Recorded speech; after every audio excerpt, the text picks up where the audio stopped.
মানুষের নাগরিকত্ব কেড়ে নেওয়ার চক্রান্ত চলছে, মানুষকে গৃহহীন করে দেওয়ার একটা পরিকল্পনা করা হয়েছে, বাস্তুহীন করে দেওয়ার পরিকল্পনা হয়েছে। সিচুয়েশন খুব খারাপ, খুব খারাপ। এজন্য পরিস্থিতি খুব খারাপ জায়গায় যাচ্ছে। কথা বুঝে আসছে।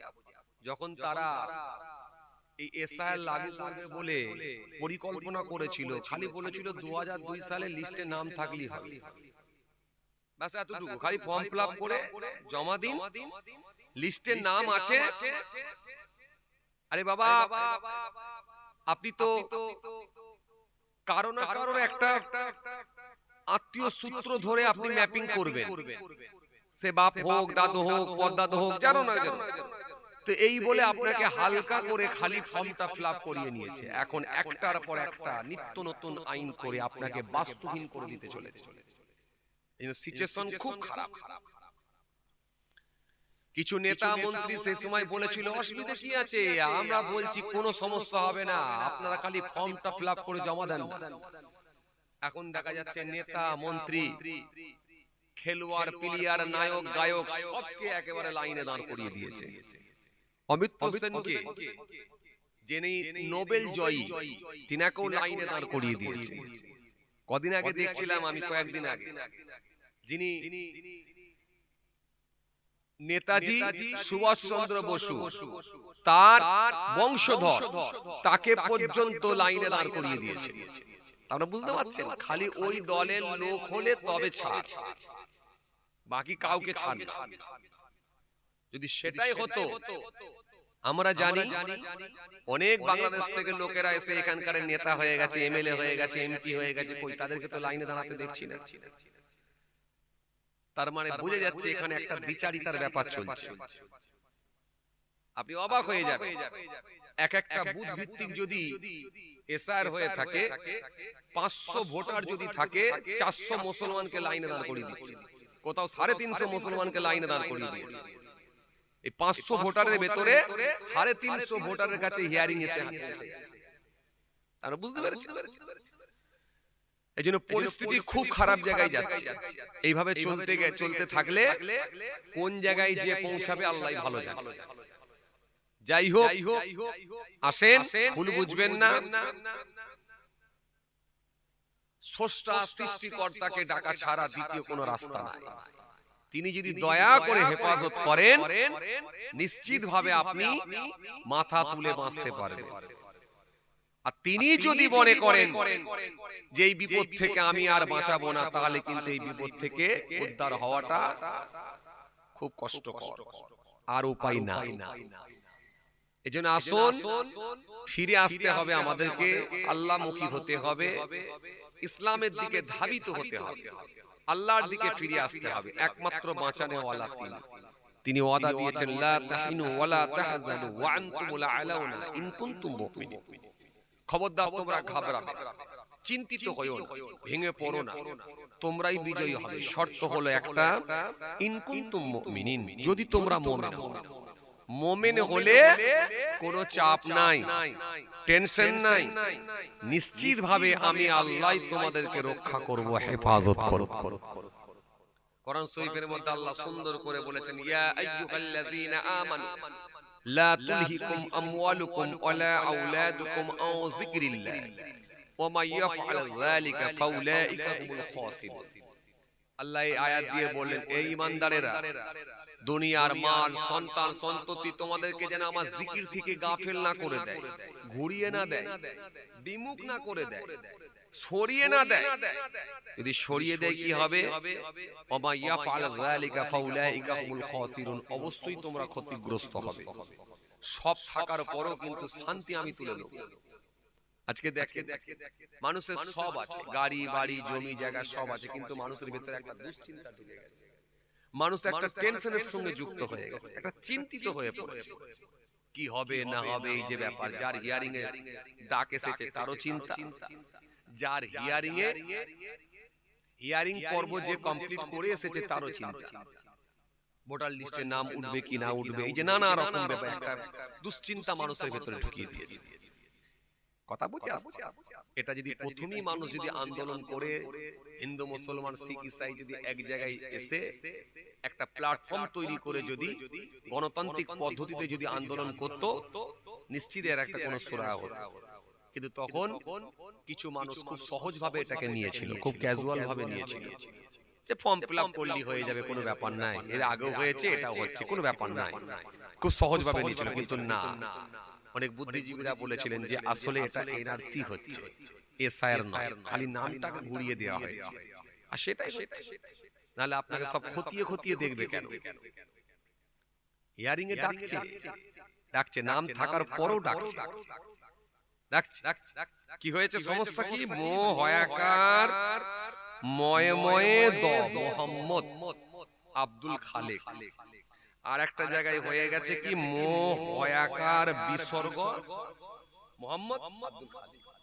এই মোহয়াকার ময়ে ময়ে দ আর মোহয়াকার বিসর্গ দুটি মোহাম্মদ, কিন্তু এটা শর্ট নেমে করা আছে, এটা ফুল ফর্ম না থাকার কারণেতে ব্যাস এবার আপনাকে হিয়ারিং এর ডাক। তাও যদি না হয়, একটা লোকের যদি 7টা ছেলে হয় বা 8টা ছেলে মেয়ে হয়, বড় ছেলের বয়স যদি 55 বছর হয়, বাপের বয়স যদি 75 বছর হয়, ছোট ছেলেটার বয়স তাহলে কত হবে? 7টা ছেলে মেয়ে, তার মানে ছোট ছেলের বয়স নিশ্চয়ই 25 থেকে 30 বছরের মধ্যে হবে। ব্যাস এই বাপের বয়সের সঙ্গে 15 বছরের তফাৎ হলে ডাকো, হিয়ারিং এ এসো। তাও যদি না হয়, 6টা ছেলে মেয়ে, তুমি বাপ হয়েছো কেন, হিয়ারিং এ এসো। তাও যদি না হয়, 4টে ছেলে মেয়ে হলেও 2টো ছেলে জুড়ে দিয়ে 6টা বানিয়ে দিয়ে হিয়ারিং এ এসো। কথা বলেন, যাবেন কোথায়? আমি সোশ্যাল মিডিয়ায় দেখছিলাম এক লোক, তার কাছে মিডিয়া গেছে, বাইট দিচ্ছেন, তিনি জিজ্ঞাসা করছেন যে আপনি কেন হিয়ারিং এ যাচ্ছেন?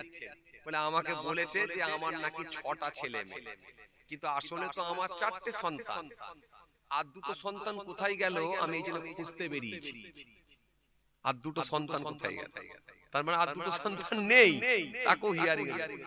তার মানে এগুলো জোর করে হিয়ারিং এ ডেকে যে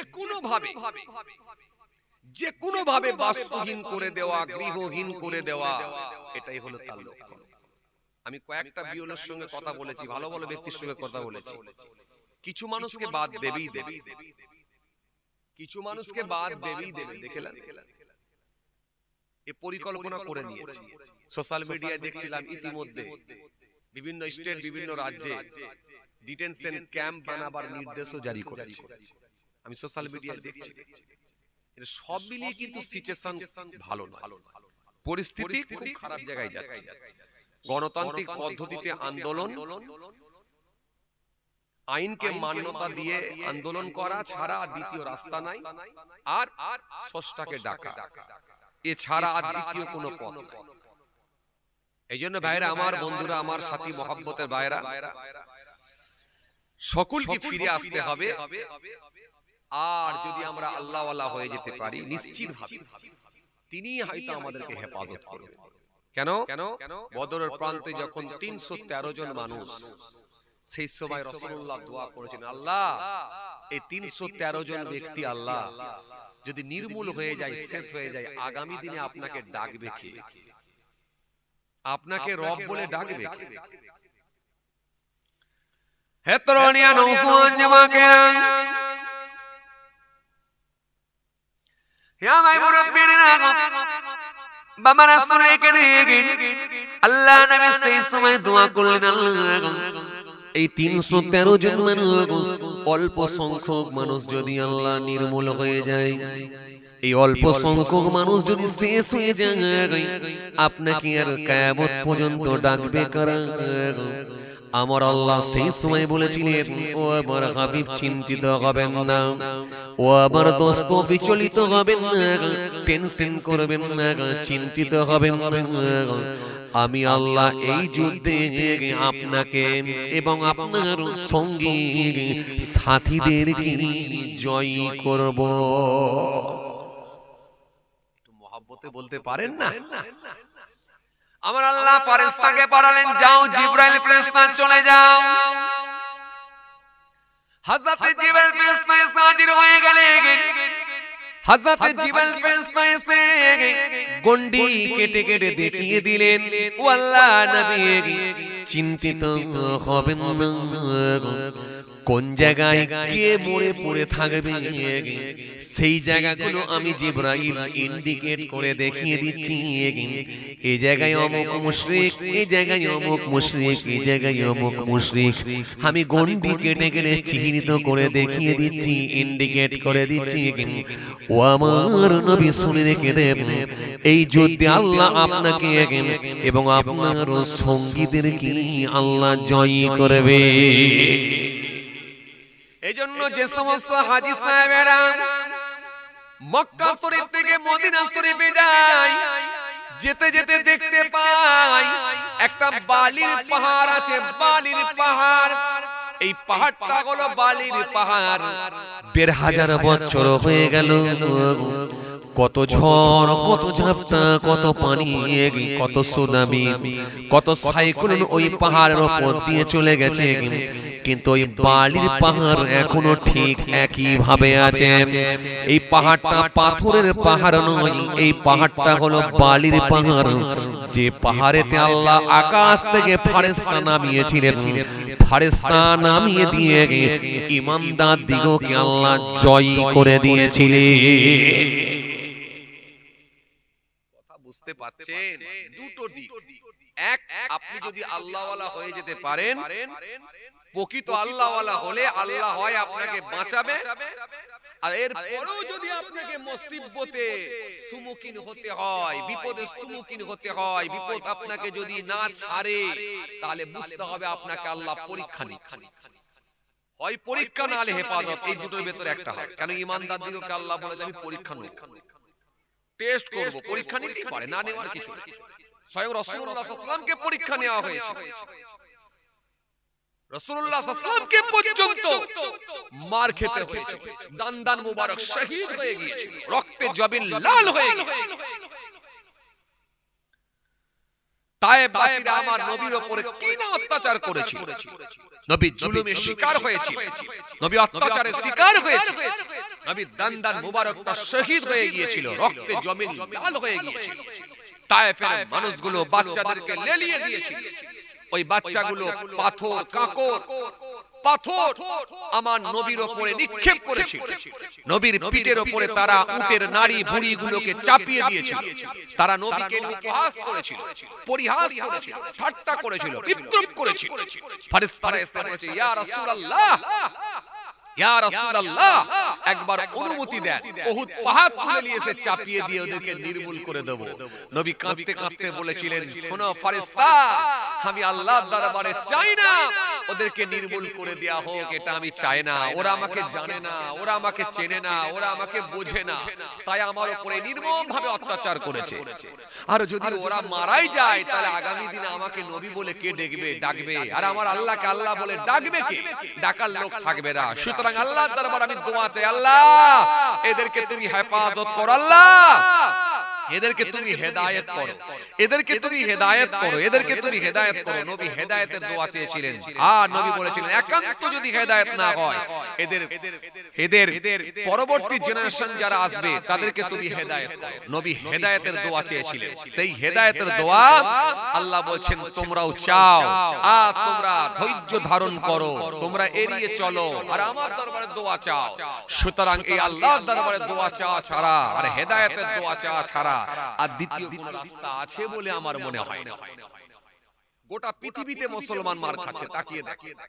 ইরাক থেকে শুরু করে, ফিলিস্তিন থেকে শুরু করে, মায়ানমার থেকে শুরু করে, আফগানিস্তান থেকে শুরু করে, সিরিয়া থেকে শুরু করে, ফিলিস্তিন থেকে শুরু করে, সারা ভারতবর্ষের বিভিন্ন স্টেট, বিভিন্ন রাজ্যের দিকে তাকান। উত্তরপ্রদেশ থেকে শুরু করে, বিহার থেকে শুরু করে, আসাম থেকে শুরু করে, বিভিন্ন স্টেট, বিভিন্ন রাজ্যের দিকে তাকান। সর্বত্র মুসলমান মার খাচ্ছে। অথচ একটা শ্রেণীর মানুষ তারা মিডিয়াকে কন্ট্রোল করে, টাকা পয়সা দিয়ে মিডিয়াগুলোকে সব কন্ট্রোল করে টাকা পয়সা দিয়ে মিডিয়াকে কিনে তারা ফেক খবর ছড়িয়ে দিয়ে, মিথ্যা খবর ছড়িয়ে দিয়ে তারা সর্বসময় ভুল ব্যাখ্যা করে, অপব্যাখ্যা করে মুসলমানদেরকে সবসময় হেয় প্রতিপন্ন করার চেষ্টা চালায়। অথচ মুসলিমদেরকে তারা জঙ্গি, আতঙ্কবাদী, টেররিস্ট ইত্যাদি ইত্যাদি বলে চিহ্নিত করে।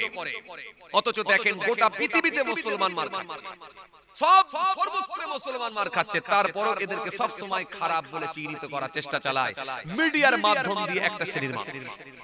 আমরা দেখতে পাই পশ্চিম বাংলায় অনেক ঘটনা এরকম ঘটেছে। কোথাও দেখি আমরা বোরখা পরে, কোথাও দেখি যায় বোরখা পরে কোনো অসামাজিক কাজের সঙ্গে যুক্ত হতে চলেছে। যখন সেগুলোকে মানুষ ধরতে পেরেছে, ধরে যখন তাকে টানা হিচড়া করে বোরখা খুলেছে, দেখা যাচ্ছে সে বোরখাটা খোলার পরে দেখা যাচ্ছে সেটা কোনো মহিলা নয়, একটা পুরুষ মানুষ। পুরুষ মানুষ। আবার যখন দেখা যাচ্ছে পুরুষ মানুষ, তখন পুরুষটাকে যখন জিজ্ঞাসা করা হচ্ছে তোমার নাম কি, তখন দেখা যাচ্ছে কোনো মুসলিম সম্প্রদায়ের লোক নয়। তার মানে বুঝে যাচ্ছে কি অবস্থা চলছে। কোথাও দেখা যাচ্ছে আমরা দেখতে পাচ্ছি সোশ্যাল মিডিয়ার মাধ্যম দিয়ে মূর্তির মুন্ডু ভেঙে দিচ্ছে, মূর্তির মাথা ভেঙে দিচ্ছে, দিয়ে মুসলমানদের উপর চাপিয়ে দিচ্ছে। যখন আবার ভালো করে পুলিশ প্রশাসনের মাধ্যম দিয়ে যখন ভালো করে খোঁজ খবর নিয়ে যখন তদন্ত করে যখন অ্যারেস্ট করা হলো, ধরা হলো, দেখা যাচ্ছে ওটা কোনো মুসলিম সম্প্রদায়ের লোক নয়, দেখা যাচ্ছে তাদেরই দলের লোক, সাম্প্রদায়িক দলের লোক। এই সাম্প্রদায়ের দলের লোক হয়ে অসামাজিক কাজের সঙ্গে যুক্ত হয়ে তারা শুধু মুসলমানদেরকে হেয় প্রতিপন্ন করার, মুসলমানদেরকে দোষারোপ করার, মুসলমানদেরকে খারাপ করে দেওয়ার একটা চিহ্নিত করে চালাচ্ছে, চিহ্নিত করার চেষ্টা করে। এই মুসলমানদেরকে সবসময় মানুষের কাছে খারাপ চিহ্নিত করার একটা চক্রান্ত চালাচ্ছে কিছু সাম্প্রদায়িক মানুষ, কিছু সাম্প্রদায়িক মানুষ, একটা সাম্প্রদায়িক দল। নালে এদেশে সেকুলার হিন্দু, মুসলমান, শিখ, ইসাই নিশ্চিতভাবে এরা রাষ্ট্রবাদী মানুষ। এদেশে রাষ্ট্রবাদী হিন্দু, রাষ্ট্রবাদী মুসলমান, রাষ্ট্রবাদী শিখ, ইসাই থেকে শুরু করে হিন্দু, মুসলমান, যারা যাদের রক্তে দেশ স্বাধীন হয়েছে, যাদের পূর্বপুরুষ রক্ত দিয়ে দেশকে স্বাধীন করেছে, তারা কখনো অশান্তি চায় না। এই জন্যই তো একসঙ্গে ফুটবল মাঠে ফুটবল খেলে, একসঙ্গে ক্রিকেট মাঠে ক্রিকেট খেলে, একসঙ্গে কলেজে যায়, স্কুলে যায়, একসঙ্গে চায়ের দোকানে বসে চা খায়। কিন্তু কিছু উগ্র নেতা, কিছু সাম্প্রদায়িক নেতা, তারা বারবার তারা এই মিডিয়ার মাধ্যম দিয়ে অপপ্রচার করে, এর দোকানে মাল খাবেন না, ওর দোকান থেকে বিরিয়ানি কিনবেন না, ওর দোকান থেকে মাংস কিনবেন না, ইত্যাদি ইত্যাদি করে মানুষের ভেতরে শুধুমাত্র জাতের বিভাজন তৈরি করে, ধর্মের বিভাজন তৈরি করে, দ্বন্দ্ব, অশান্তি, মারামারি লাগিয়ে দিয়ে নিজেদের গদিকে, সিটকে শুধু মজবুত করার চেষ্টা চালাচ্ছে, শুধুমাত্র তারা টিকে থাকার জন্য, আর অন্য কিছু নয়। কারণ তাদের কাছে আর কোনো ইস্যু নাই। তারা মানুষের স্বাস্থ্য নিয়ে কথা বলতে পারে না, চিকিৎসা নিয়ে কথা বলতে পারে না, মানুষের রুজি রুটি নিয়ে কথা বলতে পারে না, হসপিটাল নিয়ে বলে না, চিকিৎসা নিয়ে বলে না, মানুষের খাওয়া নিয়ে বলে না, মানুষের কাজ কারবার শেষ হয়ে যাচ্ছে, ধ্বংস হয়ে যাচ্ছে, সেই নিয়ে কথা বলতে পারে না। তাই তাদের কাছে এখন একটা ইস্যু দাঁড়িয়েছে, সেটা হলো হিন্দু মুসলিম আর বাংলাদেশ পাকিস্তান। ব্যাস, হিন্দু মুসলিম, বাংলাদেশ পাকিস্তান, এই টপিকের উপরে তারা চলছে বছরের পর বছর, বছরের পর বছর, বছরের পর বছর। মানুষকে সব সময় ভুল বার্তা দিয়ে, ভুল মেসেজ দিয়ে মানুষকে উগ্র করছে। আপনি অবাক হয়ে যাবেন, কিছুদিন আগে যে কাশ্মীরের জমিনে যে ঘটনাটা ঘটলো, পেহেলগাঁয়ে যে ঘটনা ঘটলো, 26 জন নিরীহ মানুষকে হত্যা করে দেওয়া হলো, এটা আমরা অত্যন্ত ব্যথিত হয়েছি, অত্যন্ত কষ্ট পেয়েছি। এই 26 জন নিরীহ মানুষকে যে হত্যা করা হলো, আমরা জানতে পারলাম মিডিয়ার মাধ্যম দিয়ে যে ধর্ম জিজ্ঞাসা করে, জাত জিজ্ঞাসা করে তাদেরকে নাকি হত্যা করা হয়েছে। 26 জনকে অ্যারেস্ট, 26 জনকে হত্যা করে দেওয়া হলো। কে করেছে? পাকিস্তান থেকে লোক এসে করেছে। যাক, ভালো কথা। যদি পাকিস্তান থেকে লোক এসে যদি করে থাকে, তাহলে 26 জন মানুষকে এই যে হত্যা করে দেওয়া হলো কাশ্মীরের জমিনে, তাহলে এই পাকিস্তান থেকে ঢুকলো কি করে কাশ্মীরের মতো একটা সেনসিটিভ জায়গা? এখানে 26 জনকে মারলো, নাম, ধর্ম, আপনার কি বলে ঠিকানা সব জিজ্ঞাসা করে যখন গুলি করছে, সে সময় কাশ্মীরে ফোর্স কোথায় ছিল? পুলিশ কোথায় ছিল? হ্যাঁ, আপনার কি বলে কেন্দ্র বাহিনী কোথায় ছিল? সিআরপিএফ কোথায় ছিল? কোথায় ছিল? কেমন করে মারলো সেই সময় কোথায় ছিল? তার কোনো খবর নাই। তারপরে আমরা দেখলাম অপারেশন সিঁদুর চলবে, ব্যাস এখান থেকে জি, এখান থেকে কুরেশা বলে একজন আমাদেরই বোন মহিলা, আর একটা আমাদেরই বোন শিখ সম্প্রদায়ের এক মহিলা, দুইজন সিআরপিএফ কে কাজে লাগিয়ে পাকিস্তানে পাঠিয়ে দিয়ে বলল জঙ্গি ডেরা সব উড়িয়ে দেওয়া হয়েছে। ভালো কথা, জঙ্গি ডেরা উড়িয়ে দিয়েছে। তাহলে এখান থেকে যদি ফ্লাইট দিয়ে হেলিকপ্টার দিয়ে কাশ্মীরের মতো পাকিস্তানের মতো জায়গায় গিয়ে যদি জঙ্গি ডেরা উড়িয়ে দিতে পারে, তাহলে 26টা নিরীহ মানুষকে যে হত্যা করলো কাশ্মীরের জমিনে, তাহলে তাদেরকে অ্যারেস্ট করতে পারলো না কেন? কথা কিছু বলছি বুঝতে পারছেন? 26 জন মানুষ হত্যা হলো, সেখানে অপরাধী যারা তাদেরকে অ্যারেস্ট করতে পারলো না। আর এখান থেকে মিসাইল পাঠিয়ে, এখান থেকে ফোর্স পাঠিয়ে কাশ্মীরের জঙ্গি ডেরা, পাকিস্তানের জঙ্গি ডেরা উড়িয়ে দিতে পারে। আর তাহলে 26 জন মানুষকে হত্যা করলো নিরীহ মানুষ, তাদেরকে যারা হত্যা করলো ওই অপরাধীগুলোকে অ্যারেস্ট করতে পারলো না। তার মানে বুঝতে পারছেন ডাল মে কুছ কালা হ্যায়। গোলমাল তো আছে। দিল্লির মতো সেনসিটিভ জায়গায় যেখানে সব সময় পুলিশ প্রশাসন দিয়ে প্রহরী দিয়ে একেবারে ঘেরা থাকে, বিহারের নির্বাচনের আগে লাল কেল্লার আগে বিস্ফোরণ ঘটে গেল। দিল্লির মতো জায়গায় বিস্ফোরণ ঘটছে। কোথা থেকে আসছে, কিভাবে ঢুকলো? এত পুলিশ প্রশাসন থাকার পরেও কেন তাদেরকে চিহ্নিত করা গেল না? কেন তাদেরকে অ্যারেস্ট করা গেল না? আসলে ডাল মে কুছ কালা হ্যায়, মানে এইরকম মাঝে মাঝে না দেখালে দেশের মধ্যে হিংসা তৈরি করা যাবে না, মানুষের ভেতরে ফাটল ধরানো যাবে না, ধর্মের বিভাজন তৈরি করা যাবে না, জাতের লড়াই লাগানো যাবে না। জাতের লড়াই যদি না লাগানো যায়, ধর্মের বিভাজন যদি তৈরি না করা যায়, হিন্দু মুসলমান শিখ ইসাই যদি এক জায়গায় চলে আসে, এক প্ল্যাটফর্মে যদি চলে আসে, তাহলে ঠিক ইংরেজদের মতো অবস্থা হবে। ইংরেজদের হাল যেমন এদের হয়েছিল, ইংরেজদের অবস্থা যেমন হয়েছিল, এদের অবস্থা ঠিক তার থেকেও খারাপ হবে। ইংরেজদের থেকেও এদের হাল খারাপ হবে। এদেরকে মানুষ বিতাড়িত করবে আর ঘৃণার চোখে দেখবে আর থুতু নিক্ষেপ করবে। ইংরেজদের থেকেও এদের হাল খারাপ হয়ে যাবে, ইংরেজদের থেকেও এদের অবস্থা খারাপ হবে। তাই এরা হিন্দু মুসলমান শিখ ইসাইকে এক জায়গায় হতে দিচ্ছে না। সব সময় উস্কানিমূলক বক্তব্য দিয়ে মানুষের মধ্যে ফাটল ধরিয়ে রেখেছে। ওর দোকানে খাবেন না, ওর দোকান থেকে বিরিয়ানি নেবেন না, ওর দোকান থেকে মাংস কিনবেন না। এখন আবার পশ্চিম বাংলার তাজা নেতা তিনি বলছেন, যদি ওদের দোকান থেকে যদি খান আর যদি ওইখানে ভোট দেন, তাহলে মনে রাখবেন মুসলমান সম্প্রদায়ের মানুষের ভেতরে, মুসলিমদের ভেতরে, মুসলিমদের ঘরেতে আপনার মেয়ের বিয়ে দেওয়ার সমান হয়ে যাবে। এখন আবার পশ্চিম বাংলার তাজা নেতা এরা সব এইরকম কথাবার্তা শুরু করেছে। কথা কিছু বুঝতে পারছেন? ভুল বুঝবেন না, রাগ করবেন না। মানুষের শুভবুদ্ধি সম্পূর্ণ মানুষ যারা, খুব ঠান্ডা বেরনে চিন্তা করবেন। এই মাটিতে কিন্তু আপনার বাবাও জন্মেছিল, এই মাটিতে কিন্তু আপনার দাদাও জন্মেছিল, এই মাটিতে কিন্তু আপনার পরদাদাও জন্মেছিল। আজও আপনি জন্মেছেন। এখানে রাম আর রহিম, জয়দেব আর জয়নাল একই সঙ্গে বসবাস করে। এই সম্প্রীতি, এই ভালোবাসা একদিন দুদিনের নয়, যুগ যুগ ধরে হয়ে আসছে। কিন্তু কেউ বা কারা আপনার আমার ভেতরে ঢুকে এই কালো বাতাস তৈরি করে দিয়ে, বিষ বাতাস ছড়িয়ে দিয়ে, বিষ হাওয়াটাকে ছড়িয়ে দিয়ে মানুষের মধ্যে বিভাজন তৈরি করে। যদি এদের থেকে যদি মুখ ফেরানো না যায় আর এদেরকে যদি এলাকা ছাড়া না করা যায়, তাহলে আগামী দিনটা কিন্তু আরো খুব খারাপ জায়গায় যাবে, খুব ভয়ঙ্কর জায়গায় যাবে। কারণ এরা যেটা খেলছে সেটা হলো আগুন নিয়ে খেলছে, রক্ত নিয়ে খেলছে। ভাবতে অবাক লাগে।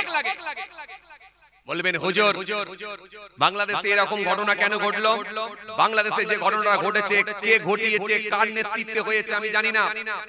কারণ এখানে এসআইআর করে দেখতে চাইছে কে অরিজিনাল আর কে ডিভোটার, কে অরিজিনাল বৈধ আর কে অবৈধ দেখতে চাইছে। কিন্তু আপনি অবাক হয়ে যাবেন, বাংলাদেশের লোক এখানে ঢুকে আছে নাকি দেখতে চাইছে। কিন্তু যারা দেখতে চাইছে বাংলাদেশের লোক এখানে আছে কিনা, তারা দেখা যাচ্ছে বাংলাদেশের প্রধানমন্ত্রীকে সযত্নে নিজেদের কাছে রেখে দিয়েছে। কথা মনে বুঝতে পারেন? বাংলাদেশের লোক এখানে ঢুকেছে কিনা দেখতে চাইছে এসআইআর এর মাধ্যম দিয়ে। অথচ দেখা যাচ্ছে বাংলাদেশের প্রধানমন্ত্রী তাদের কাছে ঘেরা টপের মধ্যে সুরক্ষিত আছে, যাতে করে তার উপরে কোনো অ্যাটাক, আক্রমণ না হয়। অথচ লোকটা মেয়েটা কোথাকারের? বাংলাদেশের। তাহলে বাংলাদেশের প্রধানমন্ত্রী নিরাপদ, কিন্তু বাংলাদেশের লোক যদি এখানে কেউ থাকে, তাকে এসআইআর করে চিহ্নিত করে ডিটেনশন ক্যাম্পে ঢোকাতে হবে। কিন্তু বাংলাদেশের প্রধানমন্ত্রী সে আজকে সুরক্ষিত, মাসের পর মাস ঘেরা টপের মধ্যে তাকে রেখে দেওয়া হয়েছে যাতে করে তার শরীরের উপরে কোনো আঘাত না হয়।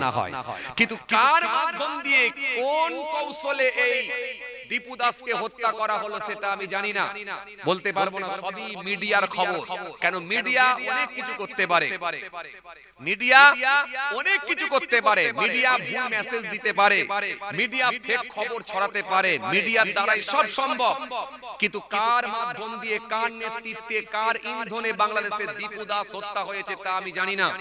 কিন্তু মনে রাখবেন, দীপু দাস হত্যা হয়েছে, এটা চরম অন্যায় হয়েছে। যারা দীপু দাসকে হত্যা করেছে তার তীব্র নিন্দা জানাই, ধিক্কার জানাই।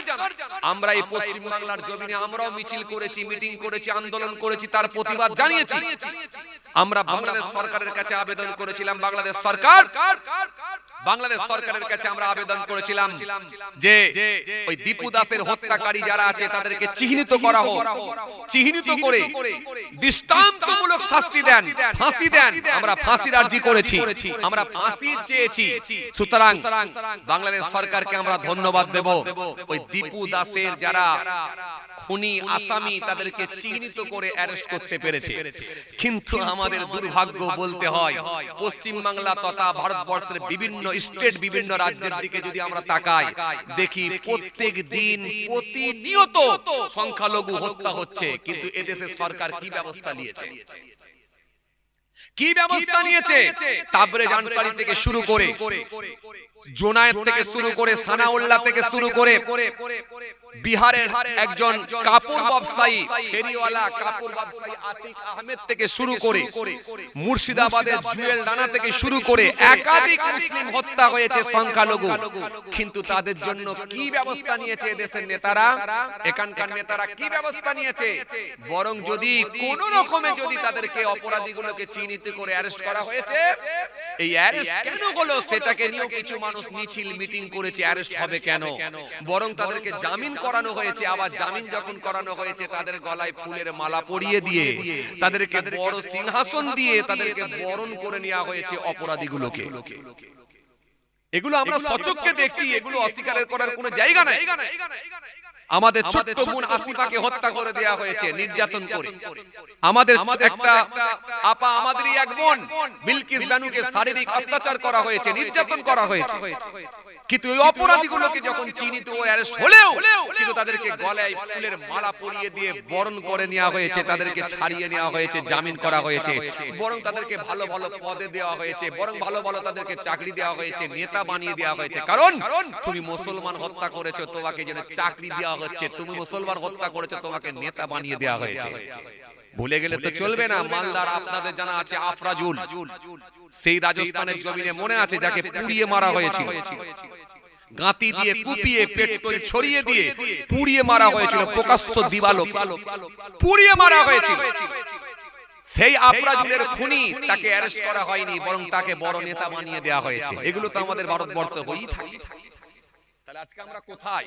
চিন্তা করে, দীপু দাসকে যারা হত্যা করেছে এটাও অন্যায়, আফরাজুলকে যারা হত্যা করেছে এটাও অন্যায়, দীপু দাসকে যারা হত্যা করেছে এটাও অন্যায়, বিলকিস বানুকে যারা নির্যাতন করেছে এটাও অন্যায়, দীপু দাসকে যারা হত্যা করেছে এটাও অন্যায়, তাবরেজ আনসারীকে যারা হত্যা করেছে এটাও অন্যায়, দীপু দাসকে যারা হত্যা করেছে এটাও অন্যায়, এটা অন্যায়।